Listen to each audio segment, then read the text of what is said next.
Hello everyone, welcome to my channel students unique academy. आज हम बात करेंगे 29 अक्टूबर के यूपी ट्रिपल सी पेट के फर्स्ट शिफ्ट के पेपर के बारे में।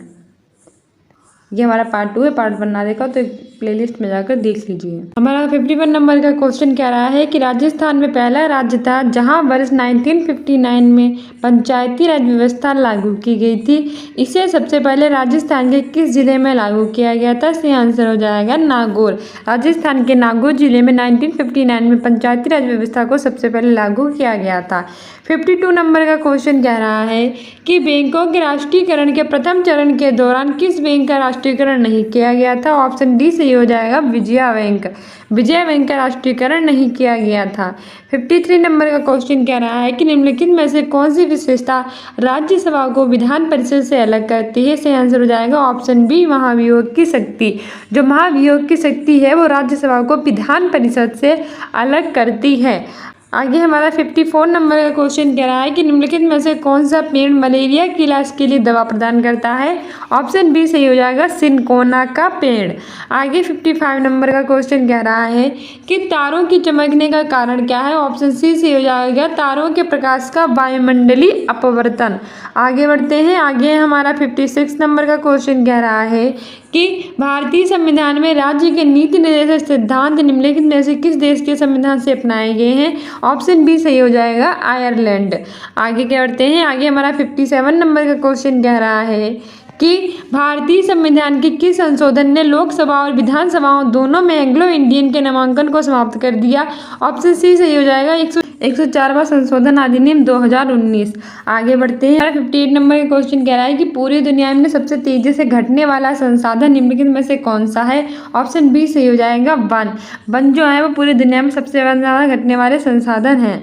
आगे हमारा 59 नंबर का क्वेश्चन कह रहा है कि 4 वर्ष पहले देव और दिनेश की औसत आयु 20 वर्ष थी। यदि आज देव और दिनेश और चिंतन की औसत आयु 25 वर्ष है तो 7 वर्ष बाद चिंतन की आयु क्या होगी? ऑप्शन ए सही हो जाएगा, 34 वर्ष। आगे 60 नंबर का क्वेश्चन कह रहा है कि निम्नलिखित समीकरण का मान क्या होगा? इस समीकरण का मान ऑप्शन सी सही हो जाएगा, 2400। आगे हमारा 61 नंबर का क्वेश्चन कह रहा है कि निम्नलिखित में से कौन सा विषम संख्याओं के एक के रूप में व्यक्त नहीं करता है? तो ऑप्शन सी सही हो जाएगा। आगे बढ़ते हैं। आगे हमारा अगला क्वेश्चन कह रहा है 62 नंबर का कि एल्यूमिनियम की मोटी ऑक्साइड परत बनने की क्या एक प्रक्रिया है? तो ऑप्शन बी सही हो जाएगा, एनोडाइजिंग। आगे 63 नंबर का क्वेश्चन कह रहा है कि उस प्रक्रिया का नाम बताइए जिसमें टेडपोल बेस्ट मेढकों को विकसित करता है? ऑप्शन ए सही हो जाएगा, कायांतरण, मेटाफोसिस। आगे बढ़ते हैं। 64 नंबर का क्वेश्चन क्या है कि सरल कीजिए यानी सिंपलीफाई का है, तो हमारा ऑप्शन बी सही हो जाएगा। आगे 65 नंबर का क्वेश्चन कह रहा है कि दर्शन ने प्रारंभिक परीक्षा में 1200 के अधिकतम अंक के साथ 85% और मुख्य परीक्षा में 800 के अधिकतम अंक के साथ 70% अंक प्राप्त किए। यदि परिणाम दोनों परीक्षाओं के संयुक्त प्रतिशत पर आधारित है तो संयुक्त प्रतिशत क्या होगा? तो ऑप्शन ए सही हो जाएगा, 79%। 66 नंबर का क्वेश्चन कह रहा है कि असरफियाँ लूटे और कोयले पर मोहर लोगती का अर्थ क्या होगा? तो ऑप्शन ए सही हो जाएगा, बड़े बड़े खर्चों पर ना ध्यान देना और छोटे खर्चों पर कंजूसी करना। दूसरा क्वेश्चन कह रहा है 67 नंबर का कि निम्न में से कौन सा वाक्य अशुद्ध है? तो ऑप्शन बी सही हो जाएगा, रात उसका प्राण पखेरु उड़ गया। 68 नंबर का क्वेश्चन कह रहा है कि द्विवेदी युग के प्रवर्तक निम्न से कौन है? तो ऑप्शन डी सही हो जाएगा, महावीर प्रसाद। ऑप्शन 69 नंबर का क्वेश्चन कह रहा है कि कंदर्प, पंचसर और पुष्पधन्वा ये निम्नलिखित में से किसके पर्यायवाची शब्द हैं? ऑप्शन ए सही हो जाएगा, कामदेव। क्वेश्चन कह रहा है कि निम्नलिखित सदी में से कौन सा योग गलत है? तो ऑप्शन सी सही हो जाएगा, श्रद्ध प्लस आनंद।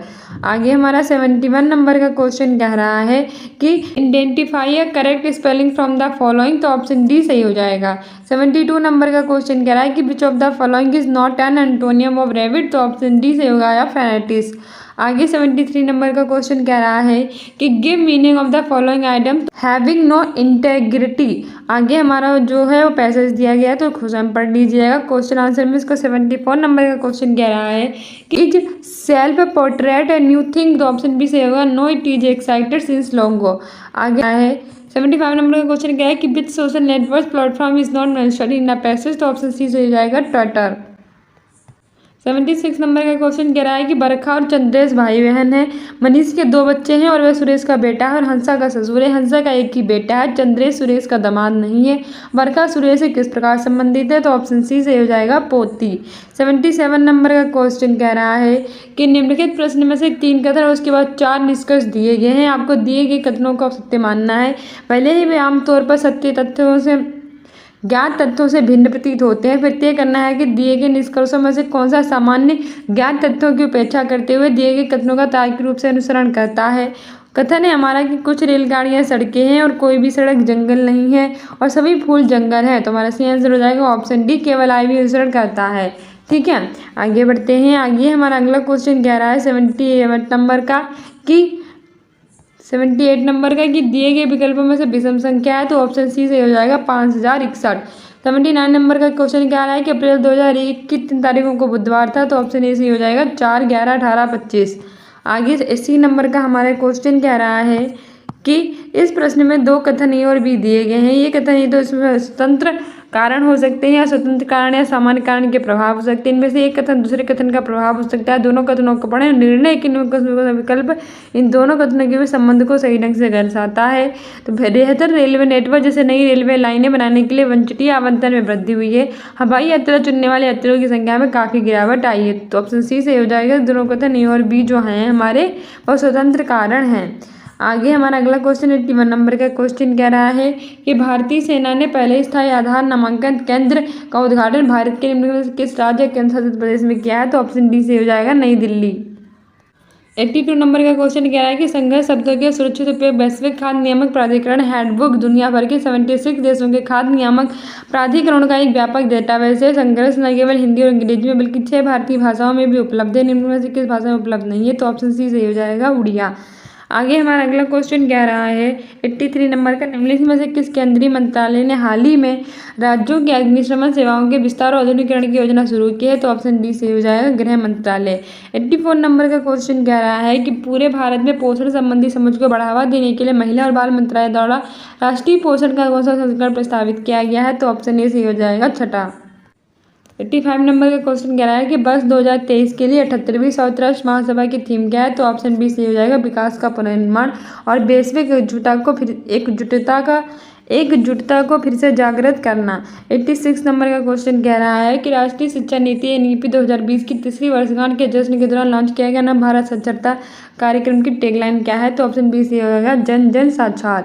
अगला हमारा क्वेश्चन कह रहा है 87 नंबर का कि निम्नलिखित में से किसने हाल ही में IBA विश्व खेलों में स्वर्ण पदक जीता है? तो ऑप्शन ए सी हो जाएगा भारतीय महिला ब्लाइंड दृष्टिबाधित क्रिकेट टीम।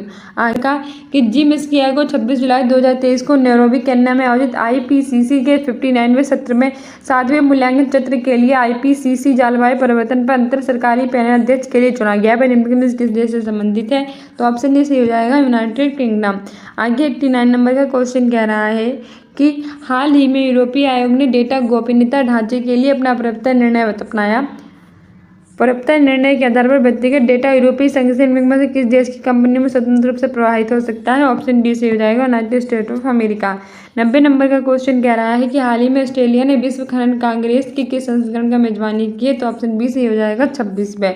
91 नंबर का क्वेश्चन कह रहा है कि भारत में प्रत्येक वर्ष राष्ट्रीय ऊर्जा संरक्षण दिवस में किस दिन मनाया जाता है? तो ऑप्शन डी से हो जाएगा 14 दिसंबर। 92 नंबर का क्वेश्चन कह रहा है कि the national mission for sustaining the Himalayan ecosystem जलवायु परिवर्तन पर राष्ट्रीय कार्य योजना के तहत मिशन है NPCC के अंतर्गत कुल कितने मिशन लॉन्च किए गए हैं? तो ऑप्शन डी से हो जाएगा 8। 93 नंबर का क्वेश्चन कह रहा है कि भारतीय विज्ञान संस्थान की स्थापना 1909 में मैसूर शाही परिवार भारत सरकार और निम्नलिखित में से किस उद्योगपति के बीच एक दूरदर्शी साझेदारी की गई थी? ऑप्शन सी से जाएगा जमशेदजी नुसरवानजी टाटा। 94 नंबर का क्वेश्चन कह रहा है कि पांगी घाटी भारत के निम्नलिखित में किस राज्य केंद्र शासित प्रदेश में है? तो ऑप्शन बी से हो जाएगा हिमाचल प्रदेश। 95 नंबर का क्वेश्चन कह रहा है कि कोलकाता में स्थित पेंट बिलियप्सन ग्राउंड निम्नलिखित में से किस शहर से संबंधित है? ऑप्शन डी से हो जाएगा पोलो। 96 क्वेश्चन कह रहा है कि सतमालिया हिरण अभ्यारण्य भारत के निम्नलिखित में से किस राज्य केंद्र शासित प्रदेश में स्थित है? ऑप्शन ए सही हो जाएगा दादरा और नागर हवेली। 90 से क्वेश्चन कह रहा है कि निम्नलिखित में से कौन सा भारत के राष्ट्रपति के चुनाव के लिए निर्वाचन मंडल का गठन नहीं करता है, तो ऑप्शन डी सही हो जाएगा विधान परिषद के निर्वाचित सदस्य। 98 नंबर का हमारे क्वेश्चन कह रहा है कि निम्नलिखित में से किस अंतर्राष्ट्रीय संगठन का मुख्यालय लंदन यूनाइटेड किंगडम में है, तो ऑप्शन बी सही हो जाएगा अंतर्राष्ट्रीय समुद्री संगठन इंटरनेशनल मैरीटाइम ऑर्गेनाइजेशन। 99 नंबर का क्वेश्चन कह रहा है कि निम्नलिखित में से कौन सी कोमोरा संघ की राजधानी है, तो ऑप्शन सी सही हो जाएगा मेरोनी।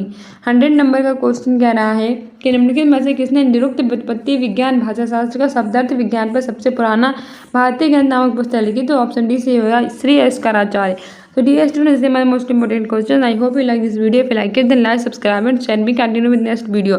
सभी करंट अफेयर देखा कीजिए, स्टूडेंट्स यूनिक अकेडमी को इंस्टाग्राम पर फॉलो कर लीजिए, कमेंट्री पोस्ट में आंसर दीजिए। मिलते हैं अपनी नेक्स्ट वीडियो में। Thank you, bye.